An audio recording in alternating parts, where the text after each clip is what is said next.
Hello and welcome to Writing in the Weeds. We have a super exciting episode here for you today. We have an amazing guest with us. Her name is Rebekah Higgs, and she is an inspiring woman. She's had an incredible journey, an incredible story, and we've just been sitting here chatting about all of the ways that pets and physical pursuits and staying active and stepping up for yourself in the world and in your life is how we get where we're going. And this is all about writing in the weeds. It's about how we get stuck in the weeds and how we overcome it. And I think just in our conversation this morning, talking to Rebekah so far, it's really awesome to talk to an inspired, active woman who's done so much stuff. So we're really excited to bring this chat to you and inspire you all. One of the things that she just said was, we've got to stand up for ourselves. Most of the time, no one's going to pick us out of the crowd. So it's really important that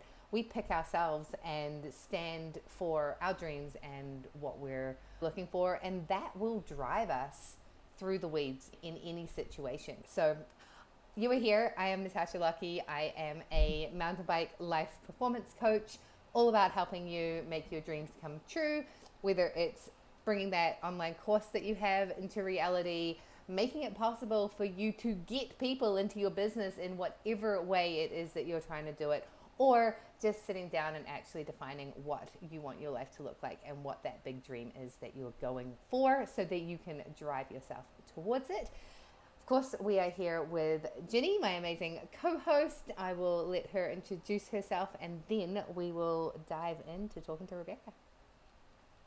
Yeah, I'm Jenny Brandon. I'm an animal communicator and energy healer for animals and their people too. If you are struggling with your pet, with your relationship or emotional or physical challenges, that's where I come in and can help support the two of you in getting back to harmony and joy together. And so I'm going to kick it over to Rebekah to introduce herself today. Oh, thank you so much for having me. It's great to be here with both of you, with your inspiring stories and your really cool jobs that you both have. I love hearing about it. So yeah, I'm Rebekah Higgs. I live in Halifax, Nova Scotia. My brand is DIY Mom, and I'm the owner of Matriarch Productions and Design Co.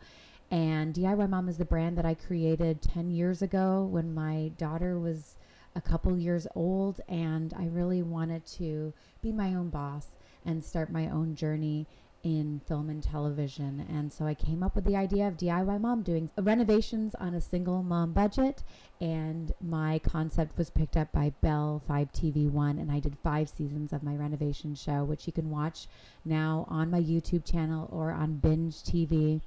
That journey has led me to my iconic pink house that I live in downtown Halifax, and really creating my dream life that I never imagined was possible 10 years ago when I was a broke single mom struggling to find my path in this life. So yeah, here I am today and doing home renovations for clients and myself, and now embarking on a new journey of philanthropy and helping other single moms achieve their dreams. Now, what you didn't mention is in your former life, you were a music star, and I want to know a little bit about how you got from being in a band and traveling the world and performing to do-it-yourself renovations. That seems like two completely different worlds to me. So can you tell us this? It is and it isn't. In a way, it's kind of both storytelling in some form, right? So if you're writing a song, you are telling a story. If you're shooting a video or creating a piece of content, you are also telling a story. So I think that love of storytelling and being on stage and performing was all sort of part of my journey. But I grew up in a very creative home. My parents flipped houses before flipping was a thing. I loved theater, music, performing, and when I was in university, I did a theater degree at Acadia University, and it was after university I started to play the guitar, write my own songs, and got into a group of other sort of vagabond music types, and we began this journey as a group in a way. I created a band. I started to write grants so that we could tour. I recorded my first album in 2006, and then I got signed to a label in Ontario and started touring with that band. And it was in 2008 that I started Ruby Jean and the Thoughtful Bees, which was my alter ego. I wanted to do something kind of fun and unexpected. So I started this electronic dance band, and I did that until I moved to Toronto in 2010.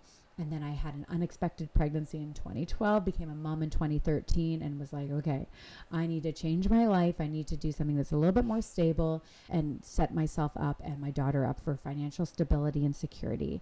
And at that point, I was able to move back to Halifax and really restart my whole career. I didn't know what I was going to do, but I had a friend that was working in the film industry, and they invited me to come downtown and work at Ag Films, which is a commercial film house in Halifax at the time. And I did one day there as a casting assistant, and at the end of the day he said, "You're the best casting assistant I've ever had," and he paid me twice as much as what he promised me. And then I met the owners of Ag Films, and they said, "What do you want to do?" And I was like, "I think I want to be a producer." And they said, "Come back tomorrow, we'll pay you $250 a day to do this producing." And then before you know it, I was on the payroll at Ag Films and being an associate producer there. And as I got to work in the commercial film industry in Halifax, they saw that I was multi-talented in all these other creative forms. So I started to do hair and makeup, and then I did wardrobe, and then I started doing art department and set decorating and staging. And so I had my hands in all these sort of creative parts of the film industry. But the conversations I was having behind the camera with the client and with the agents, that's what got me thinking about branded content and what would my brand be.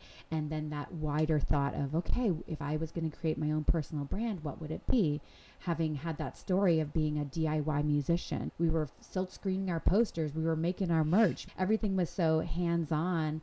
And then being a single mom, doing it myself, I was like, I feel like these two things can really come together, like the DIY and the mom. I loved the symmetry of how that looked. So I drew my own little brand out. I built my website. I pitched my concept for a TV show to the Women in Film and Television weekend in front of a room of women.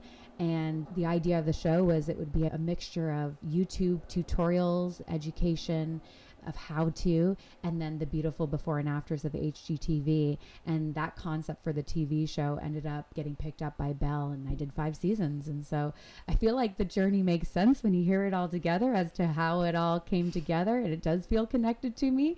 But at the same time, yeah, it can feel like the yin and yang of stage performance. One is this wild musician touring and doing all these crazy stunts, and then the other one is a mom that's creating a beautiful home. One of the things that I find really interesting when you talk to someone like yourself, it sounds like it was all so easy, right? Like it just all happened. You have a magic wand and everything you touch just like totally turns to gold. And I'd like to kind of spin it around a little bit and talk about the other side of the coin. You clearly would have had challenges along the way. And the theme of our podcast is all about riding in the weeds. So tell us a little bit about the weeds that you had to overcome and how different parts of your life really helped you to move through different things and the challenges. If you don't mind, can we pull the curtain back a little bit? Sure. Yeah. For some people, I might want to do a little bit of a trigger warning that I have had some significant trauma in my life. So I don't know how much your audience wants to hear about those things. I think a lot of people like to hear the happy story, right? But yeah, I had a lot of challenges, especially in the music industry. I was intimidated by men in the industry that were disappointed in my lack of enthusiasm for their advances at me and told me I would never work again in the music industry. So I had a lot of those Me Too movements before Me Too came out as a movement. I made mistakes in my 20s because of my ADHD and impulsive behavior and often self-sabotaging to make my life more interesting. And so I had challenges in my relationships. I picked the wrong managers. There was just times in my life where I made the wrong choices. And I often thought like, wow, what would I have done in my 20s had I been diagnosed with ADHD earlier, had I been medicated earlier? Because I was self-medicating a lot with drugs and alcohol and making really dark and bad choices. And I think that when I got to the age of 30 and I ended up with an unexpected pregnancy, it really was a turning point in my life because I couldn't be reckless and behave that way anymore. I had to really change the way I was behaving. And the relationship I was in when I was in Toronto was very toxic and very dangerous. And so I had to make the choice when my daughter was 8 months old to leave that situation. I also had a very difficult pregnancy. I was sick the entire time and I was a waitress. So by the time my daughter was born, I ended up with a C-section. I had we were a week in the NICU. I had a really bad depression in that period of time and anxiety around the situation that we found ourselves in. And then by the time my daughter was 5 months old, my herniated disc that I had in my neck, which was an injury from when I was 16, that came back to haunt me because I was breastfeeding and I was hunched over and my posture wasn't good. And my herniated disc flared up so badly that I was on bed rest for like 6 weeks. And then with the situation with my daughter's father, I realized I had to get us out of that situation. And so I took actions to get a different apartment, to move us out. And then because I was unemployed and on EI, I was able to get legal aid. And the circumstances at that time in my life, it all lined up. And it's like when you look back, you can sort of see the hand of the creator, or like this sort of path that was carved for me, because my grandmother passed away. I came home with my daughter, and then when I went back to Toronto, my daughter's father said, okay, you can move back to Halifax. He saw that it would be a better situation for us to move back to Halifax, so he signed away that I could move back to Halifax, which can be quite difficult if you give birth to a child in a different province, to move to a different province. So that was really lucky. And the circumstance around that was that he got another girlfriend, and so he was happy to let us go. At the time, it was very painful, but when you look back at it, you can see that if this didn't happen, I wouldn't have been able to start over again. So when I got back to Halifax and I really had to start over again, and I was like, okay, what am I going to do with this next decade of my life? I've got this little baby I'm responsible for.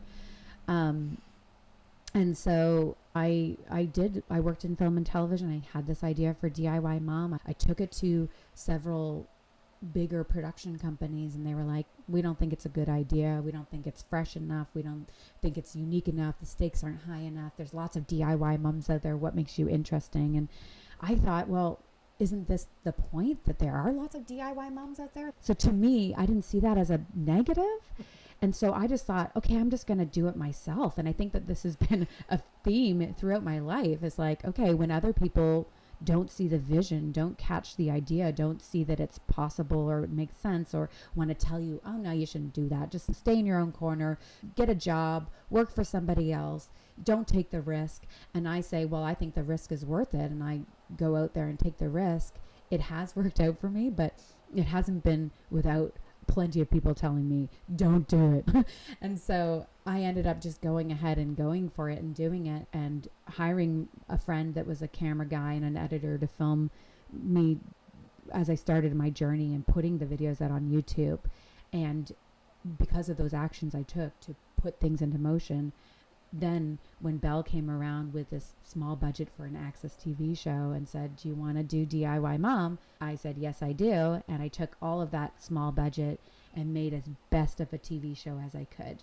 And then I leveraged the idea that I had a TV show to also build my social media and to build my relationships with brand and to put that equity back into my homes that then I would then sell down the road. And it wasn't really until I sold the homes that I made that money. So I was lucky that I also had those days on set where I could go do hair and makeup, wardrobe, art department, set decorating, and make some money. I also had renovated and updated a little apartment and had an Airbnb. So I had some passive incomes coming in to allow me to keep dreaming, keep building my vision, keep going after that DIY Mom dream. And it's been a decade of building that dream, and then finally being on the sort of the last leg of this journey where I feel like I'm almost mortgage free.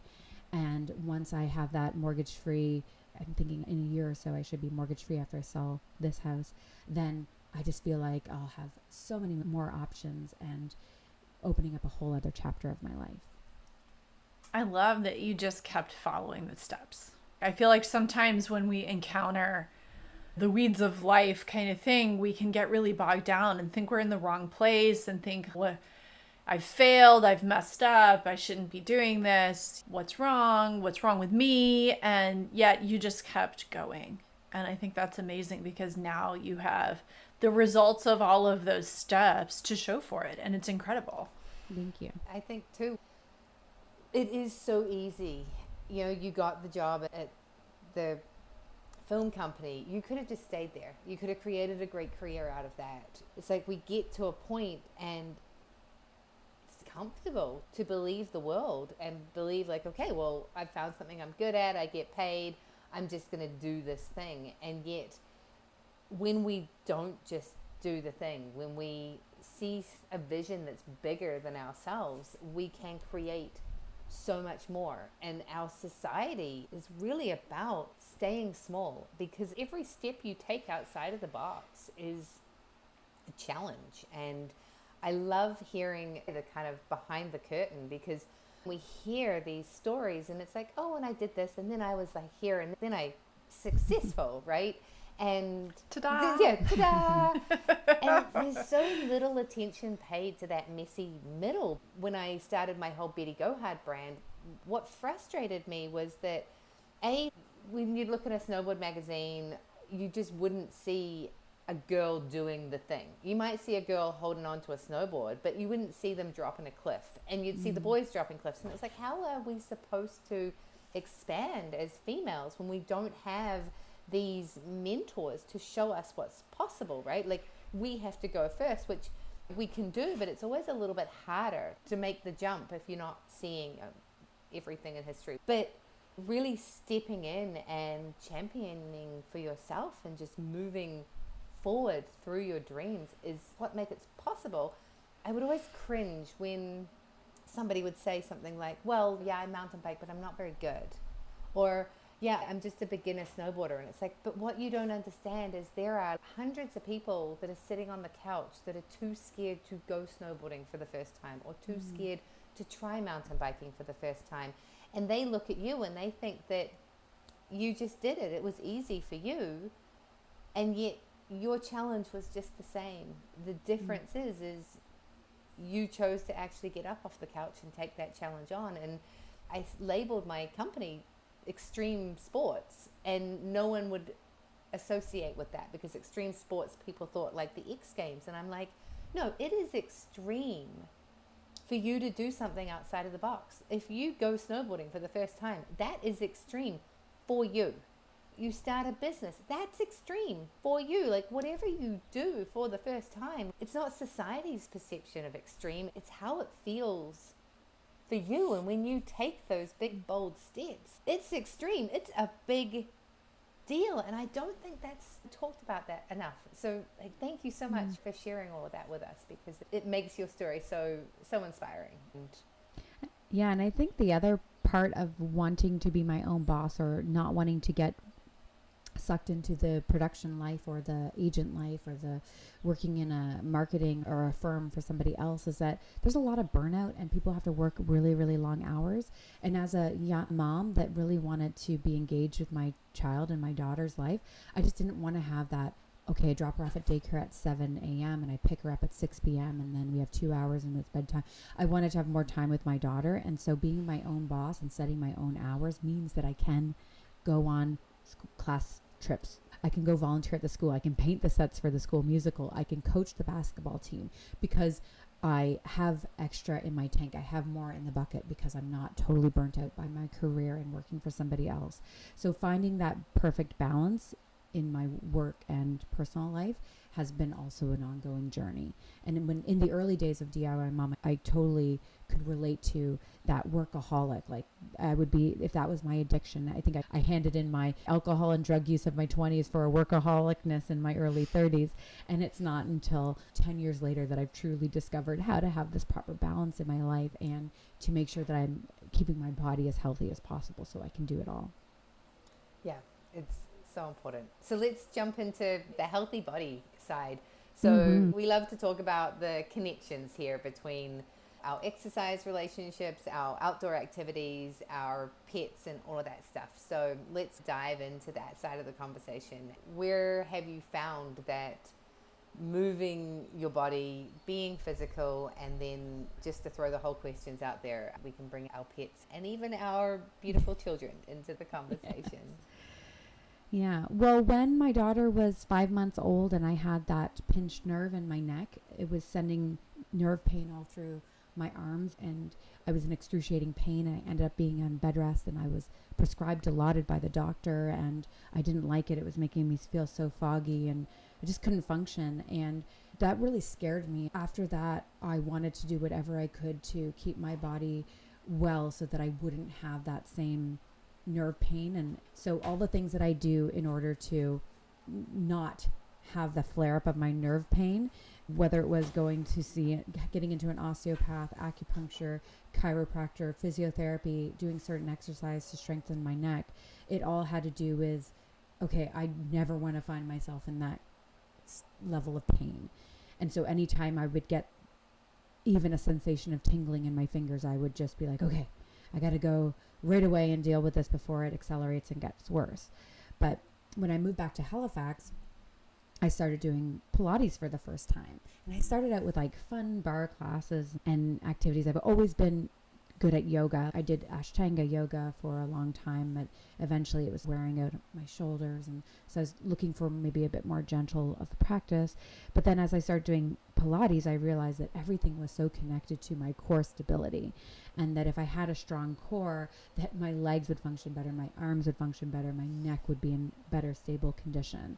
And so this practice of Pilates really strengthened those 3 and 4 muscles in my neck and in my body so that I could keep my neck strong and avoid that herniated disc, that pinched nerve, and the pain that I felt that one time in my life. And so my Pilates journey started 10 years ago, and I think it was like 5 years ago that I started doing Pilates 5 days a week. I do mat practice, I do a reformer practice. And that has just made me so much better at all the other sports that I enjoy. I love to play pickleball. And because I have that understanding of my core and that understanding of the movements from my arms and my legs, it makes me a better pickleball player. I'm faster. I respond better. I have more control over the ball. And the same thing for skiing. When I started to ski and get really into developing my technique, and then I did a level 1 course with CSIA and then a level 2 course, those same principles of having that core stability and strength and being able to have separation in your upper and lower body, which is a key element of being a really good skier, really comes from that very good understanding of how my body functions. And it can be scary if you're going skiing or if you're doing black diamonds or if you're going through powder that you will fall and hurt yourself. And I've always thought, like, if I fall again on my hip, that's it. Like, my hip is toast. But because of Pilates, when I have fallen and when I have injured myself, I've recovered so much faster. And so I have this understanding. It's almost like a preventative medicine.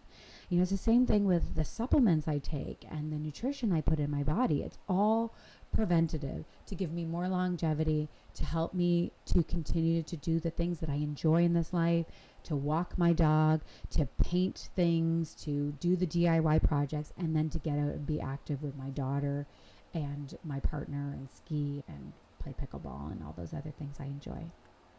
I don't think most people, if they've never done reno projects, I don't think most people understand how truly physical that is.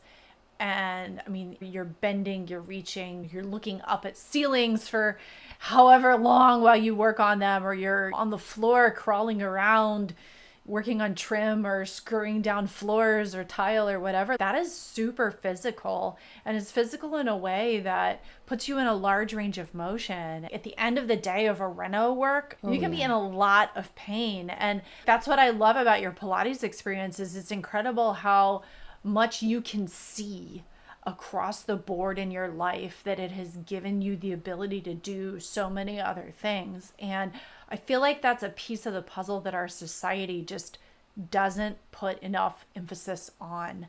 We've started going to the gym, and I'm a little bit like you, like I'm realizing if I get hurt, all my horse work would have to stop. And that kind of terrifies me in a lot of ways. Number one, I don't know who would feed them and care for them. And number two, I don't want them to not have me able to work for them and with them. And so we've started going back to the gym, and it's been fascinating to me to watch people at the gym, because you can tell who's there, who's really interested in their body and doing things for their body and making changes in their body, and who's there just going through motions because maybe they should be there. We tend to joke about the S word on this show.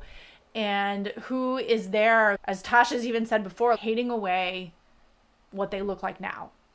And it's so fascinating to me to just sit there and observe people as I'm working and notice, where are they in that journey? What's their motivation behind getting that movement into their life? But I think your reasoning, to me, there's no better reason, because you're trying to connect all the dots. You're trying to make those connections across your life. And that's where I think the biggest value lies. Mm-hmm. Just being able to continue to do the things that I'm doing as long as possible, and to have a healthy body that works for me and that is working, that is high on the priority list. And my posture has changed. I do stand differently. I do look differently. I do hold myself in a different way. And I think it has given me great physical outcomes in terms of how I look and how I appear. But the main goal and purpose of it was just to increase my longevity and to be able to do the things that I love for longer. That's what I really love about going into anything physical with the right mindset. As Jenny just said, it's like going into the gym to hate away the fat. That will take you so far, but you will never actually fully feel the benefits of that. Whereas when you go into any physical, whether it's you want to ride a mountain bike, if you're going into that pursuit to be a really good mountain biker, when you're not really good, it's going to bother you and it's going to take away from your enjoyment. But if you're going into mountain biking because you want to have fun, then everything else is like a fun byproduct. When you get good, you're like, oh my God, look at me. I can have more fun when I'm better, right? And it's not like I'm good and now I look good to my friends. When we really focus on it being an internal job, we're doing it for really good reasons, then it allows us to take the ripple effect, then goes into every area of our lives. And it's easy to see that ripple effect. But when our goals are based on an external measurement, you don't get that same sense of connectedness. And as you say, it's had great benefits. You look great, your posture's good, but that wasn't your goal. The goal is body composition. It's the same thing with the nutrition and the health and the supplements. When we take supplements, if we're taking them because we want to internally feel good, we're not trying to, it's like, here's this magic pill, it'll make you skinny. That's not going to give you the same benefits as here's this magic pill. It's going to enable you to be more active so that you can do things in your life better, you can think better, you've got less brain fog. Well, the results are you'll probably lose some weight, but that's not what they're selling. And I think that in anything in our lives, when we go in with the right, it's an internal goal, not an external, I'm going to become a DIY mum because I want to be Instagram famous. Like, no, that wasn't the goal. And so therefore, that's what intrinsically ends up happening, and you end up being very successful because what you're doing it for other reasons. You're wanting to, and as you said as well, like you went into that because there were so many DIY mums out there, and so you were relatable. You were doing something that was going to help and inspire other people. If it was fresh and new, who's that for? Who can relate to that? How is that helping the world in any way, shape, or form? You're wanting to inspire people like you who needed inspiration, and that will always lead to more success than something that no one can relate to. I remember listening to Freakonomics, and they were talking about how in the 60s only 5% of children were born to unwed mothers, and in 2013 it was something like 40% of babies were born to unwed mothers. And the whole podcast was about the marriage rate going down, and it was sort of meant to be a bit of a discouragement or a little bit sad factor that all these women are having children. But I thought it was more like a relief to know that there were so many other women like me, that I wasn't I wasn't in the 5% anymore. I was the 40%. It's not that rare to be a single mother. And there's more educated and socioeconomically stable women choosing to have children on their own.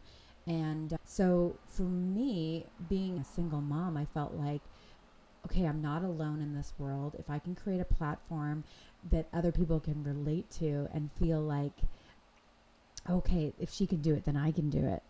That was more encouraging to me than feeling like I was out there on my own on a cliff with nobody else that had experienced anything that I had gone through, and I was in my own solitude and completely unrelatable. I love the fact that I am relatable and that I am part of that 40%. Yeah. I love the fact too that at that point you were showing up because you wanted to make things better for yourself and for your daughter.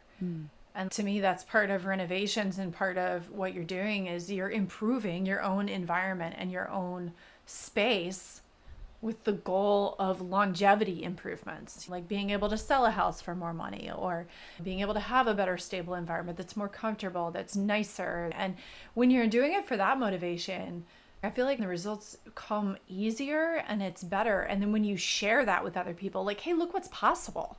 You know, because I'm sure so many moms, especially if you're single, that's a hard thing to go through. And I'm sure it would be easy to just think, well, I can't do it because I already have so much going on. I think it's empowering to be able to share things like that for other people. And I think it's also empowering for ourselves to be able to look back and go, oh yeah, people needed that.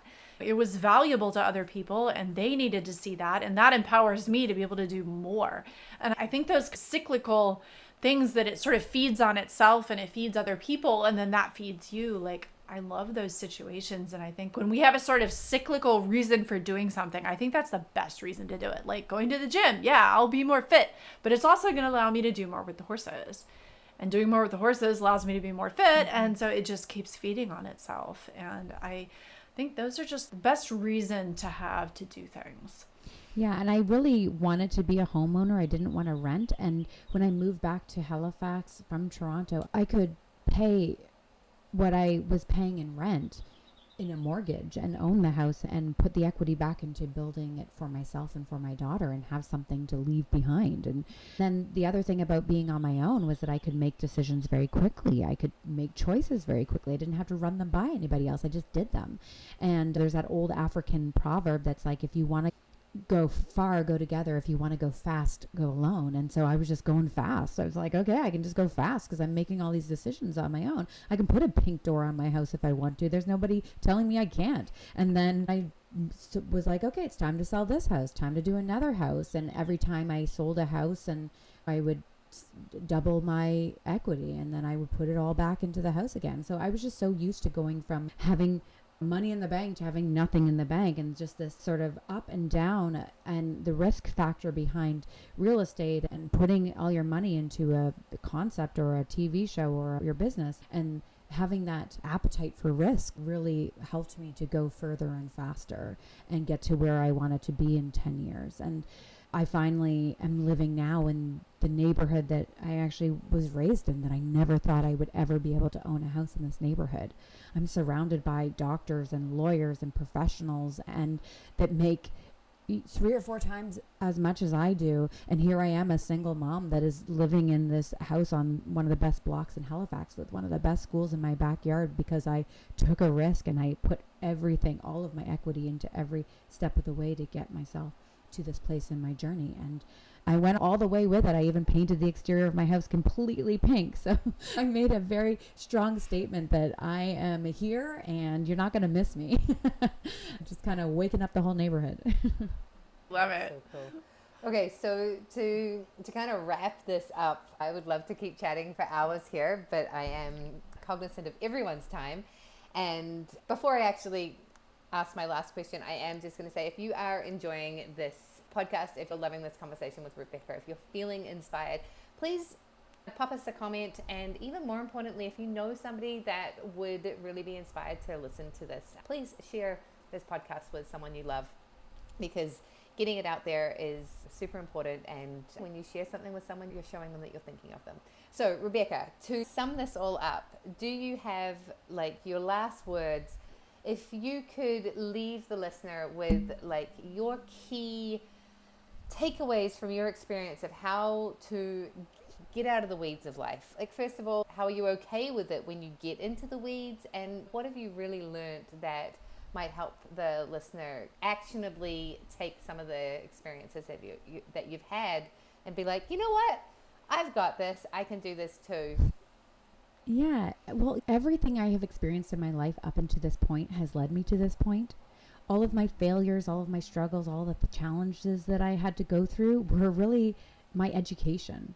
And that was how I taught myself how to do the things that I am doing now. And so if I didn't have those failures, if I didn't have those challenges, if I didn't have those difficult things that happened to me in my life, I wouldn't be who I am today. I wouldn't have those core values or the abilities that I've developed over the years of having to confront myself, having to look at my failures, having to look at my weaknesses, and then say, okay, am I going to live like this for the rest of my life, or am I going to take actionable steps to make my life better?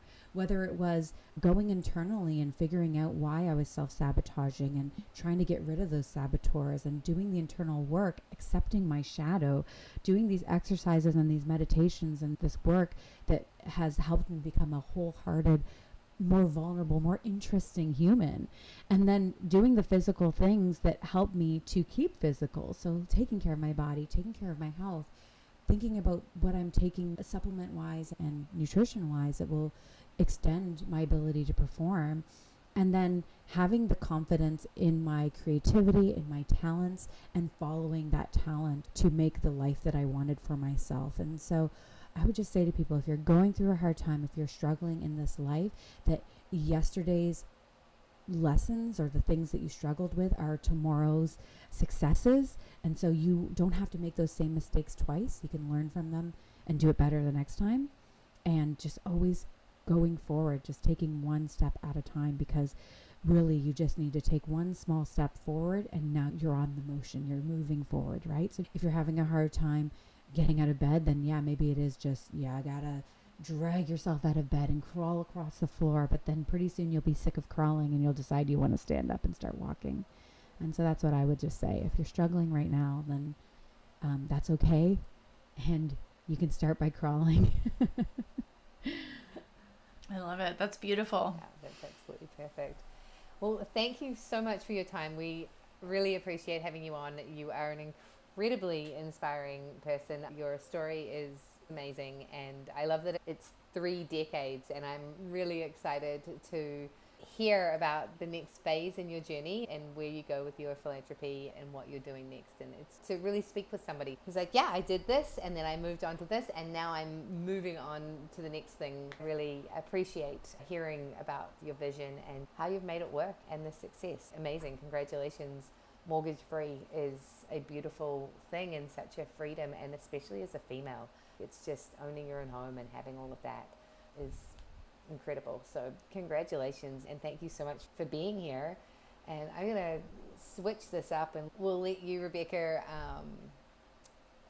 tell us about how people can find you, where they can follow your journey and reach out to you if they're wanting more. Yeah, thanks. I would love to connect with you if you're hearing about my story for the first time. Check me out on Instagram. I'm at diymom.ca. That's the same as my website, diymom.ca, and you can get all the links to where to watch the show. You can check out my blogs from previous renovations that I've done and the photos of my work. And I post about my life and my new project on diymom.ca on Instagram. So that's the best way to connect with me. And if you send me a message, I will always respond and say hi back. Awesome. This has been so lovely to have you, and we really appreciate it. I'm going to wrap up a little bit. I am, again, Jenny Brandon. I'm an animal communicator and energy healer for animals and their people too. If you are looking to deepen your relationship with your pet or just connect and find out what's going on, if you're in the middle of behavior challenges or any other emotional struggles, you can find me on the web at soulpetconnections.com and on Substack, Instagram, Facebook, and YouTube under the same handle. So, Tosh, do you want to wrap us up today? And yeah, I am Natasha Lockie. I am a life and mountain bike performance coach. You can find me at Betty Gohard on Instagram, Natasha Lockie on Facebook, LinkedIn, and Substack. I've got a content course program that I am working on. If you are wanting to bring an online course to reality, please reach out to me. Or if you're just working on how do I get clients, I can help you with that too. So you'll find all of that information on my website at bettygohard.com. And once again, if you enjoyed this episode, please share it with your friends, comment, and head on over to Substack. We have our daily wins chat that we are doing that we would love you to be part of. If you have a vision and you're really wanting to bring it into reality, one of the most valuable things that you can do for yourself is to sit down at the end of the day and write down 3 wins that you had. And it's incredible when you start this process, you'll kind of be like, I don't know what happened today that I can put down. And then as you move through, knowing that at the end of the day, you're going to be writing your wins, you start to move into your day with those in mind. And as our chats evolved, we now just don't write the 3 wins from the day, but we also write the 3 wins that we're putting out to the universe for tomorrow. So if you're wanting to step out of the past you and into the future you, come and join us over there, subscribe, and join our wins chat, because it is such a simple exercise to do, but it can be quite transformative in how quickly you start to move through the weeds and help yourself make your vision a reality. So thanks for being here today. Thank you for listening, and we will see you all next time. Thanks for having me. Thanks, Bye. Rebekah. Bye, everybody.